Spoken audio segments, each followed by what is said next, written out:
राज्यामध्ये मोठी राजकीय उलथापालथ होणार असल्याची पुन्हा एकदा जोरदार चर्चा सुरू झाली आहे। याचं कारण आहे संजय राऊत यांच्या पाठोपाठ आदित्य ठाकरे यांनी केलेला एक मोठा दावा।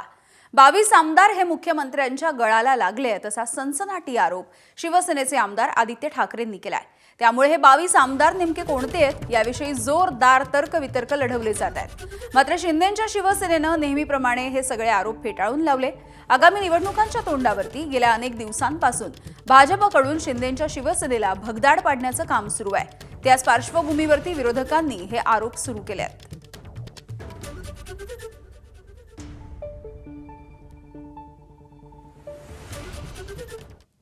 दरम्यान आदित्य ठाकरे यांनी या 22 आमदारांच्या संदर्भात नेमका दावा काय केलाय आपण बघूयात। एक लक्षात घ्या तुम्ही, जे आमच्या कानावर येते की सत्ताधारी जे बाक आहेत, एक पक्ष दोन गट असे जे आहेत, त्याच्यातून एका गटामधून 22 आमदार मुख्यमंत्र्यांच्या हाती लागलेले आहेत। जर तुम्ही गेल्या एका वर्षाचा अभ्यास केलात तर त्यांची कामं असतील, त्यांना फंड असेल, चांगलं मिळालेलं आहे। आणि उठ सांगितलं उठ, बस सांगितलं बस, उडी मार सांगितलं तर उडी मार, असं ते आता मुख्यमंत्र्यांच्या इशाऱ्यावर नाचायला लागलेलं। नेमकं कोणी ह्याच्यातून धसका घ्यायचा हे ज्यांनी बातमी पेरली आहे हे त्यांना कळेल।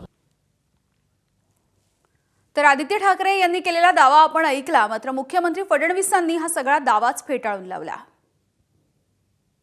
शिंदे सेनेचे आमदार आमच्याकडे घेऊन करायचं काय आहे, ते आमचेच आहेत। शिंदे सेना जी आहे ते आमचा मित्रपक्ष आहे, ती खरी शिवसेना आहे।